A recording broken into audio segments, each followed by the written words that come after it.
Voter లిస్టుల ప్రత్యేక సవరణపై రెండో రోజు లోక్సభలో చర్చ జరగనుంది. ఎస్సీఆర్పై అధికార విపక్ష ఎంపీల మధ్య మాటల యుద్ధం కొనసాగుతోంది. ఎన్నికల ప్రక్రియలో సంస్కరణ తెస్తున్నామని ఎన్డీఏ నేతలంటే సంస్కరణల పేరుతో ఓటు చోరీ చేస్తున్నారని ఫైర్ అయ్యారు విపక్ష ఎంపీలు. ఇక ఓటర్ లిస్టుల ప్రక్షాళనతో ప్రజాస్వామ్యానికి పునరుజ్జీవం తెస్తున్నట్లు అధికార పార్టీ స్పష్టం చేసింది. ఎన్నికల్లో వరుసగా ఓటమితోనే ఈసీపై తప్పుడు ఆరోపణలు చేస్తున్నట్లు ఎన్డీఏ కూటమి ఎంపీలు విమర్శించారు. ఎన్నికల వ్యవస్థను మోదీ సర్కార్ భ్రష్టు పట్టిస్తోందన్నారు కాంగ్రెస్ నేతలు. ఇక రాజ్యాంగ సంస్థలను గుప్పిట పెట్టుకుని ప్రజాస్వామ్యాన్ని బీజేపీ ఆర్ఎస్ఎస్ అపహాస్యం చేస్తున్నాయని ఫైర్ అయ్యారు.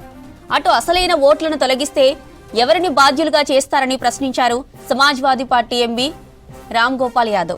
देखिए, एसआईआर जो जिलों में हो रही है, कलेक्टर उसके लिए जिम्मेदार है, इलेक्शन कमीशन के निर्देश हैं, लेकिन असली जो गड़बड़ी करने वाले लोग बैठे हुए जिलों में हैं। मैंने कमीशन से कहा था जब मिला था कि आप आदेश कुछ भी करें, लेकिन लखनऊ में बैठे हुए लोग अगर हमारे कलेक्टर को कहेंगे कि इसका वोट काट दो, तो आप कहते रहें कि बना रहे लेकिन कट जाएगा। तो केवल इलेक्शन कमीशन पर आरोप नहीं लगाया जा सकता। जो प्रशासन में जुड़े हुए लोग हैं, जो एक पार्टी की तरह काम करने लगे हैं, वही इन वोटों को इधर उधर करने के लिए जिम्मेदार है।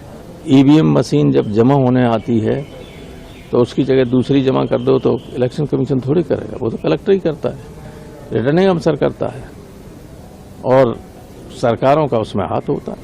हाँ, ये है कि इनसे जो शिकायतें होती हैं उसका निराकरण करना चाहिए, इलेक्शन कमीशन नहीं कर रहा है। इलेक्शन कमीशन भी डरने लगा है।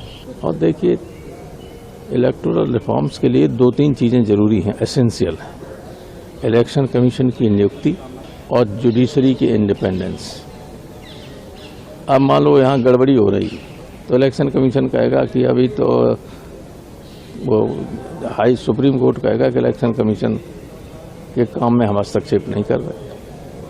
चाहे जिंदा को मरा दिखा दो, चाहे मरे को जिंदा दिखा दो, सुप्रीम कोर्ट उसको हस्तक्षेप नहीं करेगा। तो कुछ बातें ऐसी हैं जिनमें सुधार की आवश्यकता है बड़े पैमाने पर।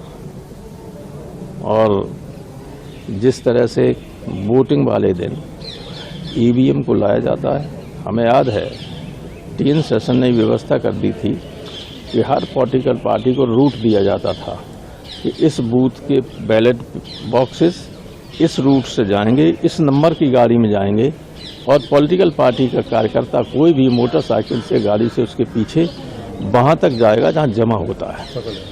और स्ट्रांग रूम में जब रखी जाएगा, बैलेट बॉक्स रखा जाएगा, वहां हर पार्टी का एक एजेंट रहेगा कि कोई पहले से तो नहीं रखे हुए हैं।